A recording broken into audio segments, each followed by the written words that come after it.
Streaming live on Facebook, YouTube, Twitch, and blasttheradio.com, this is The Lowell Green Show. The number to call and be heard around the world is 613-413-2217. Or email Lowell at blasttheradio.com. And now, here is Lowell Green. John, I'm feeling a little better today, a little bit relieved, I must tell you. I got these sutures out, the staples. Oh, that must feel so much better. 29 staples gone. And the nurse that came to my house that did it was kind of cute. Well, she was. No, she was. No, don't laugh. And I mean, look, you got to lie there and expose your bum, because it's the upper hip, obviously. So at least one flank is left exposed. Yes. So it's just, that she's a little bit cute. So anyway, she didn't remark on any. She was very didn't hurt. I expected it was going to hurt like hell. Hardly hurt at all. She was very, very good at it. The only thing is before she could do it, she had to go and get a special kit remover, a staple kit remover. They used to do it, I guess, just with ordinary, I don't know, pliers or something. But now, of course, like everything is so sophisticated, now you got a special staple remover. So anyway, they're out. The only thing now, my wife insists that I undergo physiotherapy. So she called a woman who has been to our house several times. She did both of my knees. I call her the little torturer. She is, oh man, but she is so good. Right. Yeah, but when she goes at you, I don't care how much you yell or scream and say, stop it. No, Mr. Green, you bend that joint. You do this. I call her. So now she's known around down, as far as I'm concerned, as the little torturer. But she'll come and hopefully help me to walk a little bit faster and a little bit better. Anyway, enough of that. The staples are gone, never to be seen again, I hope. We're all glad to hear you're feeling better. That's one day at a time. That's it's good. It's one day at a time. Yeah. I'll give you a report after the fifth. She's coming on Sunday. What a way to spend Sunday. I'd sooner sit in church than no, anyway. Oh, not that. Oh man, listen. I'm just shaking my head here. This whole Trudeau, Gilbo, Elizabeth May idea of shutting down oil and gas, Alberta, the oil industry, and convert. I don't know what they think we're going to do. I guess they sort of think we're going to convert to some kind of, I don't know, magic potion in order to heat and light our homes and power our automobiles and industry. I don't know. I'm not quite sure. They don't seem the least bit concerned about that. Somehow this new wonderful liberal nirvana that will all be, as I say, will be lighting. They're saying here, Alberta with its dreadful. I mean, Alberta for generations has pretty well supplied a good chunk of the money for welfare. Nobody has done more to improve life, the lives of everyone in this country than province of Alberta. Billions and billions and billions of dollars. But it's a dreadful place. Oil and gas, hold your nose. It's what they're doing to Alberta it's shameful. There's no question.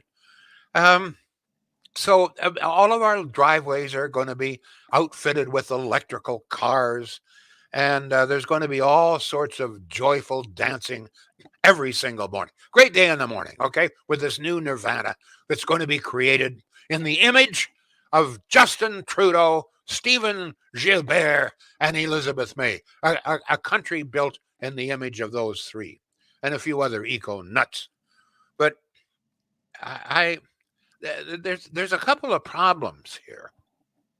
Not that the liberal would ever admit that there's any problem with this idea, okay? Not that there's anything wrong with a problem, okay, or two or three or four or five, but I just don't quite understand how we're going to do that. I mean, for example, I don't understand how we're all going to be driving electric cars within about 5 years. I was watching the other night. Some of these people that I see, particularly on CBC, just scare the hell out of me, scare the bejabbers out of me. This guy's saying, "Yep, we'll all be driving electric cars by 2030. That's what, 8 years from now." And there was a couple of questions, never a tough question, of course, on CBC. But well, how are we going? Well, he says, here's what's going to happen. He said, we need a bigger government rebates. Okay. So he said, the way to convince people to buy an all electric car would be a government rebate of about $15,000 per car. Oh, okay, great. Uh, where's that money going to? Well, nobody has to ask, where the money is going to come from. So there's that problem. Where would that money come? Oh, what the hell? Print a few more $1 trillion, right? And then, of course, there's also the problem. Okay, where after we've discovered that we're going to get all of this power from wind and solar, how are we going to get it? I mean, we would have to redo the entire electrical grid. Particularly if every driveway, every garage has an electric car, two or three. I mean, we're going to have to redo the entire electrical grid. Well, we're looking at tens of billions of dollars. Where's that money going to come from? Don't care. We Liberal will supply the money. Don't worry about that. So I'm still having some trouble. Like, for example, at 1 o'clock, and once again, I invite all of you to check the check the site, ieso.ca. Really easy. Every single day I do this. You'll be happy to know that today, with 42 wind farms and God knows how many million solar panels, as of 1 p.m. today, wind and solar combined was providing us with 6.67% of our needs. So, I mean, do we need any more than that? I mean, so we're going to have all electric cars. All our homes are going to be heated and lighted with electricity. We're going to scrap all the oil and gas. I mean, let's face it, if they're going to shut down the oil and gas industry, we won't have any gas and oil. Well, unless we import it from the United States and Saudi Arabia and Russia. Well, no, we wouldn't do that. Well, but whatever, as I say. So I guess what they're talking about here is, well, I mean, one of the things, you're talking about where you're going to locate all of these windmills. Well, they're going to do away with cows too. Cows fart, apparently. I wasn't aware of this, but apparently they do occasionally, and they provide methane. Now, I mean, so do you, but they're not going to get rid of us yet. I don't think. As far as I know. I hope. But so they're going to get rid of all of the cows. So we'll have no more cattle out in the fields, okay? That's a big worry gone, right? No cattle. You won't have to drive around the damn countryside and look at those freaking cows grazing anymore, right? So that's good news. So because that'll leave us with no cows, we got all that space to elect windmills. So we'll have windmills instead of cows and pastures. We'll have windmills and solar panels. So that's solve that. Now, there's another problem here. Once again, this relates to money. Now, I know for the average Liberal, money it doesn't matter. I mean, it's just, well, we just print more, right? But one of the problems here is this issue of, okay, we're all going to have electric vehicles, right? That means we're not going to be buying gas and oil anymore, right? Oh, that's great, you say. Yeah, there's one problem here. A good chunk of the tax dollar that we pay at the pumps for gasoline goes to pay to build and maintain our existing roads. And another chunk of it goes to help pay for education and health care.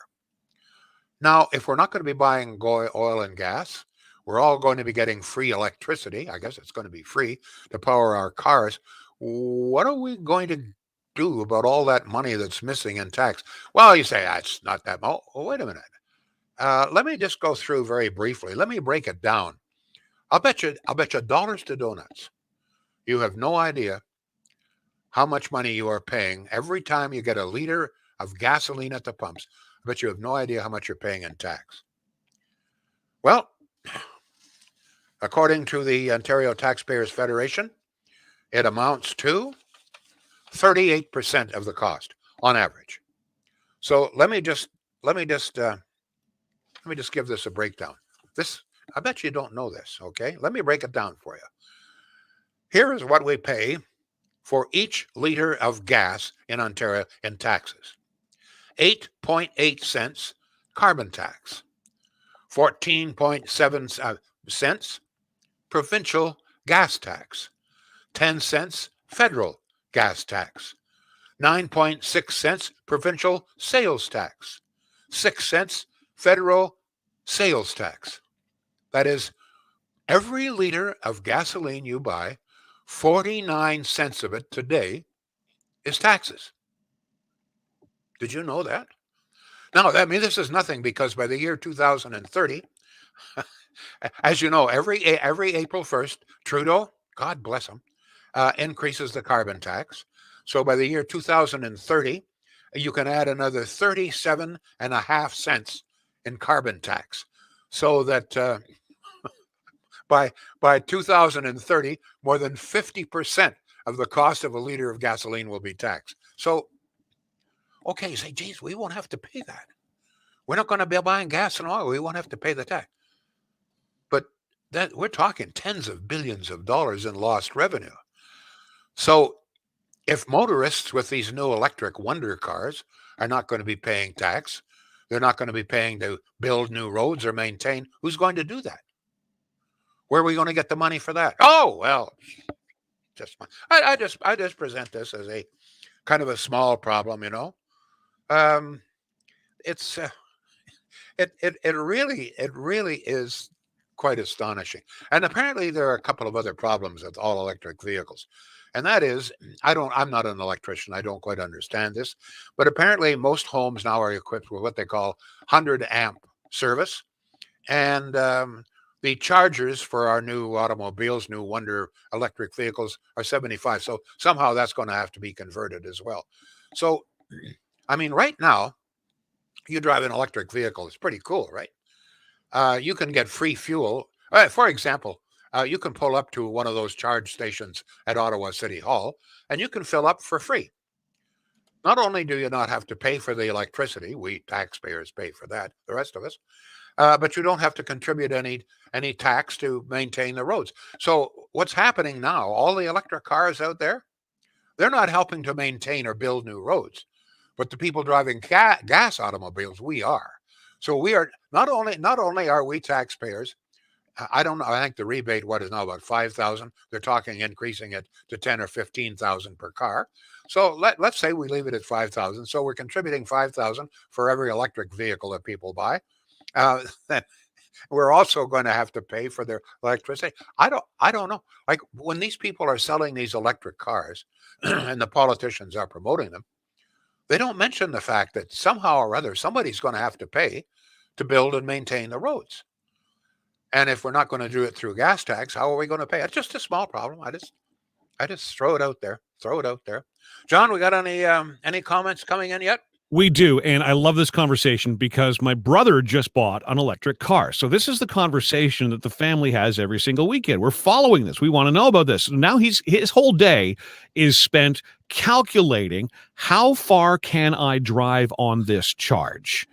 Oh, okay. Well, I can go to the mall on my way here because they have a charge station, so that's a free charge. But it's $7,000, $8,000 he's got to spend on top of the car to get this charging thing installed in his house, and on and on and on go the layers. And Joshua and a couple of other people who've commented on Facebook and on Twitch, etc., they're asking the same thing my mom asked. When you break down on the side of the highway, do they bring you a bucket of electricity when you call CAA? What happens? It's a great question, though. As funny as it is, what happens if you break? I guess they just tow you off the road. Well, that's one, but I don't think very many people have thought of all of the money that is collected. 40 every liter. Can you imagine the billions of liters of gasoline? Every liter of gasoline sold in Ontario, 49 cents is tax. I mean, we're talking. I tried. By the way, I tried to find the total amount of tax revenue from the sale of gasoline. I can't find it. I don't know if it even exists. Nobody seems concerned about this. But if we don't have gas vehicles, where are we going to get all that lost revenue? Who's going to pay for the roads? I mean, surely to God, and I think people looking at electric vehicles better think of this. Sooner or later, folks buying electric vehicles, you're going to have to pay through the nose for that electricity.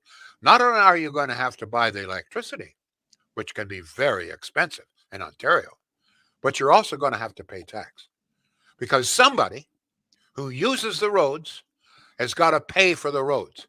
You can't expect me, I'm not driving anymore. You can't expect me to pay for roads when I don't drive, while you drive and you don't pay for the roads.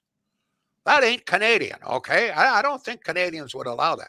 So you're driving now an electric vehicle. You can fuel up free. Well, somebody's got to pay for the electricity.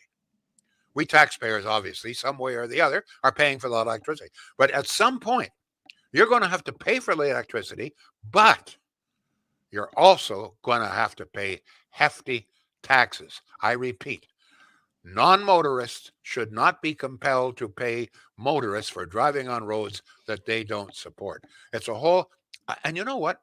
And all of the conversation with politicians and everybody about this, nobody seems to raise this issue. There's there's the cost of installing all of these new windmills. There is the cost of the grid. Can you imagine having to redo the entire electrical grid in this country to supply? Because I mean, if we're all going to heat and light our homes and power our cars with electricity, delivered from our homes, then the whole electrical grid's got to be rebuilt. Billions and billions and billions of dollars. And don't forget, all of this is going to be done without revenue from oil and gas. On any given day, about 20% of our gross domestic product comes from the sale of oil and gas. And if we don't have that, so we're going to be short about 20% of our revenue because we don't have oil and gas industry anymore, and our costs are going to skyrocket. Does anybody think about this? John, any text coming in? We've got a ton of comments. First one in by text at 613-413-2217. Barry says, Lowell, what are they going to pave the roads we drive on if no more oil? Will they make the roads with concrete from Trudeau's polluting cement plant in Quebec? No, we'll buy it from Saudi Arabia. Yeah, of course. Another commenter says, I will buy a 100% electric car when all provincial and federal government leaders buy one. I have not seen this yet. No, but please, folks, address the issue. That's all very well. But do you really think that if you buy an electric vehicle, you are going to continue to be able to get free electricity and not pay any taxes to pay for the roads? Do you really think that free ride is going to continue?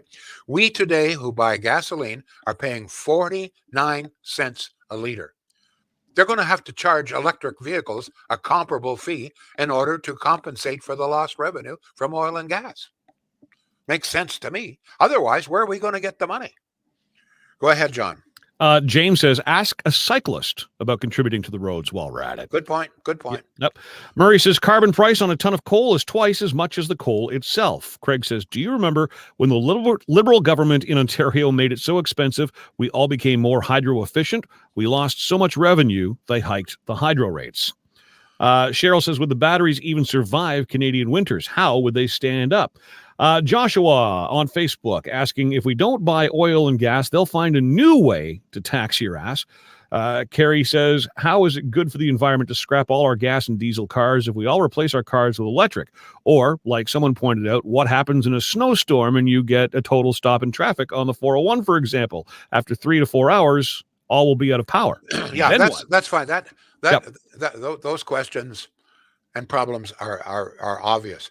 But I don't think most people have thought of the far more troublesome problem. If we don't have the tens of billions of dollars in tax revenue from the sale of oil and gas, where are we going to get that lost money? If motorists are not going to pay to build roads, to maintain the roads, then who is? Because if you're not paying gas tax, you're not contributing to maintain the roads. That to me is a much, much larger question here that has not been addressed. Got deal with Shields. We're talking about money here.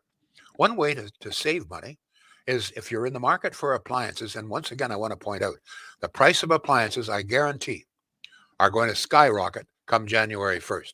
Federal government, thank you, Trudeau, has instituted a new policy. I won't go through it all now, which to simply say that many of the lower cost appliances will not be available in Canada. They just won't, okay? They're all going to have to be much more energy efficient, which means that because most of these are built in the States, the United States is not going to change its manufacturing for a very small market. So just take it from me. In fact, take it from Shields. The price of appliances, most of them, is going to go up a lot come January 1st. Believe me. Right now, Shields has all of those appliances in stock, a huge warehouse there. They can have them delivered to your home in a few days, no big long wait, and you will probably save money. Check them out, shields.ca. We have Barry on the line. Good old Barry. Haven't heard from Barry in over a month. What's up, Barry? Well, happy homecoming, Lowell. Glad to hear Thank you you. back on and back home and healthy again. Thank you. I was going to suggest, Lowell, being a tough Irishman like you are, I think you should go out and get yourself a nice big shillelagh that you can use to help you walk, and that way you can use it too to keep any dumb liberals out there from walking into you and getting in your way. Can I tell you something? I have a shillelagh. It's one of the things I have. Yes, my grandfather, Grandpa Green, he made it himself and gave it to me. It was one of the few items I have. Go ahead, Barry, please. Yeah, I just wanted to comment last night watching the news that they showed part of Trudeau's speech at the big World Weather Conference or whatever they're calling it. And he made I'm not sure the exact words, but he made a quote saying about the world leaders that we're all doing this and we've got the world all together. Everyone's coming together on this. And yet they failed to mention that, his usual way of telling lies or not telling the whole truth. He failed to neglect to mention that the world's three biggest polluters, Russia, China, and India, aren't participating in this conference. Yeah, well, particularly China. I think India is there. I think India made some sort of promise. But let's be honest, none of these countries are going to live up to the promises. But it scares the hell out of me. This guy Trudeau and Gilbo and people like Elizabeth May, they want to reconstitute this country in their image. And their image does not include oil and gas as an industry. Their image is that we'll all be heated, lighted, etc., with electricity from wind and solar. That's their image, and they want to rebuild. They'll destroy the country.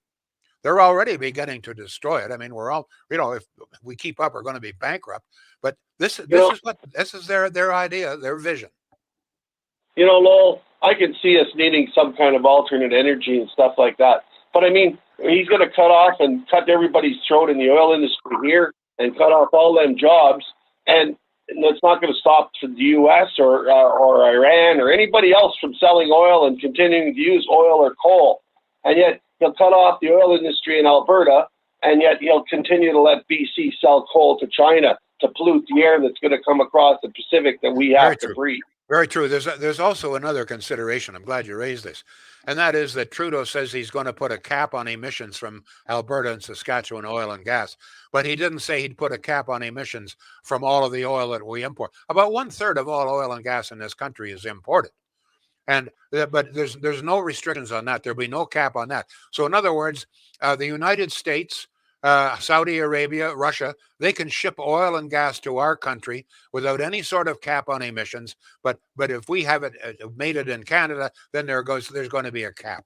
Barry, thank you, sir. Good call, sir. Thank you. John, we have some more emails there. We do. Sorry, my microphone is down. Here's an interesting comment from my buddy Paul, who owns his own automotive shop. He says, out west, they're already getting people to send in pictures of their speedometer, and I believe it's 2.5 cents a kilometer being charged to the customer on a yearly basis with those with electric cars or plug-in hybrids. So that's how they're grabbing the tax money there. Well, it's going to have to be a lot more than that. I repeat, a lot of people don't know that, and I went through it point by point. 49 cents in Ontario, 49 cents of every liter that we buy at the pumps is tax. 49 cents.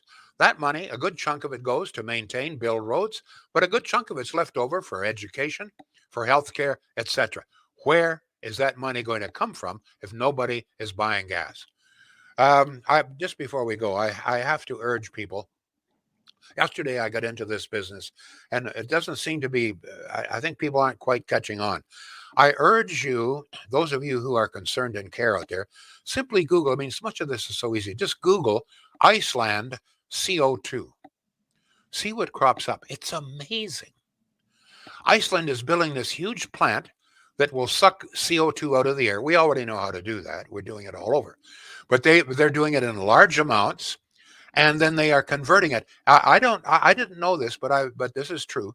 If you store CO2 for a period of time and mix with a bit of water, it turns to stone, totally inert. That's what they're doing in Iceland.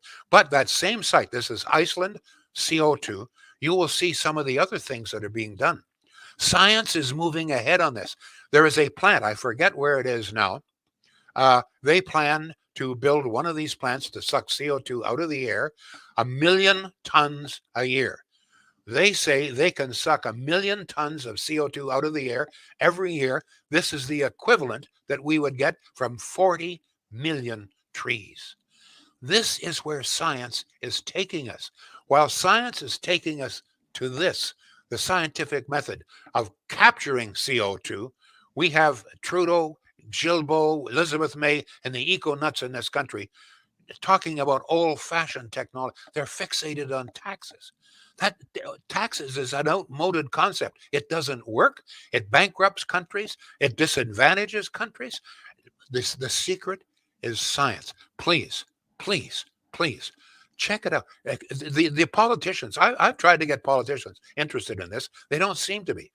All they can think about is taxes, taxes, taxes, more carbon tax. That's the answer.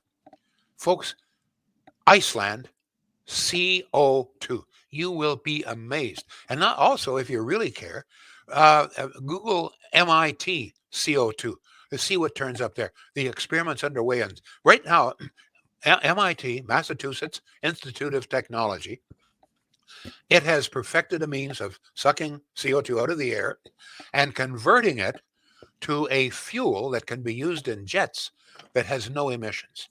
That's where science is going. Trudeau's taking us into bankruptcy. Tex, go ahead, please. Lowell, about 10 years ago, I heard an expert in the energy field speak of a way to move away from oil. He said use natural gas or propane. Just converting all the large trucks in the world would reduce emissions by 40%, says this person via text.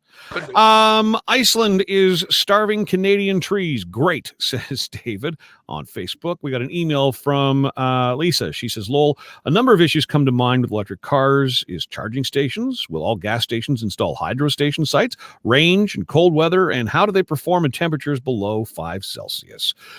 David says, I'm more concerned with how we'll heat our homes. Insanity rules here in North America. And Patricia says, just like the laundry rooms in an apartment building, when you want to save money on drying your clothes, you remove somebody else's wet clothing from the dryer and use their time remaining. Same with charging stations. Just pull their plug and plug yours in. All right. Thank you all, folks.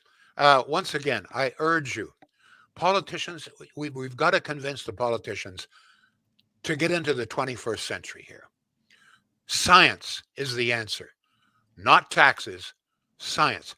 Go to Iceland CO2. You will be amazed. As I say, there's a whole story about Iceland, but there's also a number of other stories about other areas in which the same scientific methods are being used to remove the CO2 and converting it either into stone or a useful fuel. Thank you all. We will be back. The Lowell Green Show is seen and heard live around the world at 2 p.m. Eastern. Connect with us online at blasttheradio.com/Lowell Green. Can't join us live? Download the Lowell Green podcast. Available on Apple, Spotify, Google, and more. Ask your smart speaker to play the Lowell Green podcast. This is a production of blasttheradio.com.